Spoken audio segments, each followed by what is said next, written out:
Let's mic news at 9। यह है let's mic more than radio. आप सुन रहे हैं न्यूज 89 और समाचारों के साथ मैं महेश सिंह।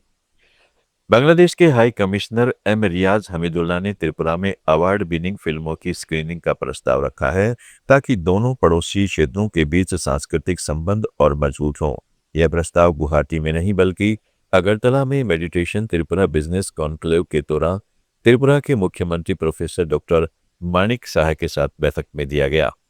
हमीदुल्लाह ने सिनेमा को लोगों के बीच समझ बढ़ाने और कलाकारों, फिल्मकारों व दर्शकों के लिए अवसर पैदा करने का प्रभावी माध्यम बताया।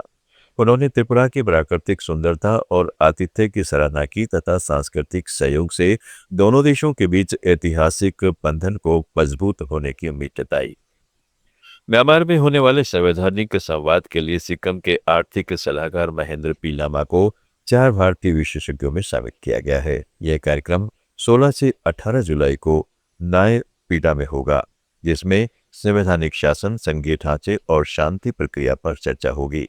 भारतीय दूतावास ने म्यांमार के विदेश मंत्रालय से वीजा व्यवस्था की मांग की है।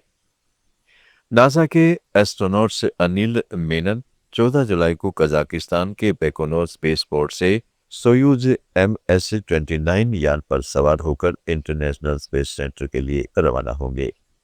मिनियापोलिस में जन्मे भारतीय मूल के 49 साल के मेनन, जो आपात चिकित्सा विशेषज्ञ और यूएस स्पेस फोर्स के कर्नल भी हैं, वे 8 महीने के मिशन पर रहेंगे। स्टेशन पर वे लंबी अवधि के स्पेस फ्लाइट के शारीरिक प्रभावों, माइक्रोग्रेविटी में रक्त प्रवाह, सेमीकंडक्टर क्रिस्टल उत्पादन और AI आधारित अल्ट्रासाउंड जैसे प्रयोगों पर काम करेंगे, जो भविष्य में चंद्रमा और मंगल मिशनों के लिए महत्वपूर्ण होंगे। अमेरिकी साइबर सुरक्षा फर्म सेंटिन-11 की रिपोर्ट के मुताबिक भारत से जुड़े हैकिंग समूहों ने पाकिस्तान के कानून प्रवर्तन एजेंसियों को निशाना बनाया है। फरवरी 2024 से अप्रैल 2026 के बीच भारत से जुड़े ग्रुपों ने बलूचिस्तान पुलिस समेत कई पाकिस्तानी पुलिस विभागों पर साइबर हमले किए, जिसमें शिकायत प्रबंधन प्रणाली और अन्य सिस्टम शामिल है। यह कार्रवाई क्षेत्रीय सुरक्षा, अफगानिस्तान से तनाव और पाकिस्तान की आंतरिक स्थिति की जानकारी जुटाने से जुड़ी मानी जा रही है। भारत सरकार ने अभी तक इस रिपोर्ट पर कोई आधिकारिक प्रतिक्रिया नहीं दी है। भारत के साथ सख्त सीमा जांच के कारण नेपाल के किसान रासायनिक खाद की कमी से परेशान हैं। धान की रोपाई के मौसम में वे सहकारी समितियों और सीमा बाजारों में खाद की तलाश में भटक रहे हैं। कई ने बिना खाद के रोपाई कर दी है। भारत से खाद लाते समय कुछ किसानों को भारतीय सुरक्षा बलों ने पकड़ लिया, जिससे द्विपक्षीय व्यापार और कृषि सहयोग पर असर पड़ रहा है। नेपाल सरकार आपूर्ति बढ़ाने का वादा कर रही है, लेकिन कोलकाता बंदरगाह से आने वाली खेपों में देरी और क्षेत्रीय संकट से समस्या बढ़ गई है, जो दोनों देशों के सीमावर्ती इलाकों की कृषि अर्थव्यवस्था को प्रभावित कर रही है। नेपाल में आग से झुलसे व्यक्ति गणेश नेपाली की हालत बिगड़ने के बाद डॉक्टरों ने उन्हें भारत भेजने की योजना रोक दी है।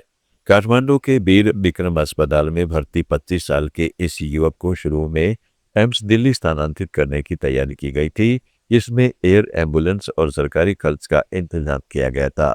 लेकिन अब डॉक्टरों का कहना है कि उसकी स्थिति अस्थिर है और स्थानांतरण जानलेवा हो सकता है। श्रीलंका के नगम्बो जेल में हुए दंगों में एक भारतीय नागरिक की मौत हो गई है, जिसके बाद भारत की उच्च आयोग ने मामले में चिंता जताई है। केरल मूल के 73 साल के उन्नी कृष्णन, जो चेन्नई में रहते थे, मार्च में श्रीलंका गए थे और गांजा रखने के आरोप में गिरफ्तार हुए थे। दंगे में कुल 28 लोगों की मौत हुई, जिसमें भारतीय कैदियों को अन्य जेलों में स्थानांतरित किया गया है।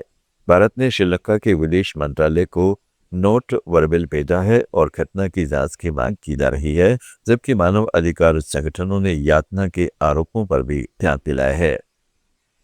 समाचारों में आज इतना ही। जुड़े रहें लेट्स माइक के साथ। आप सुन रहे थे let's mic more than radio. Follow कीजिए हमें हमारे सोशल मीडिया प्लेटफॉर्म्स पर।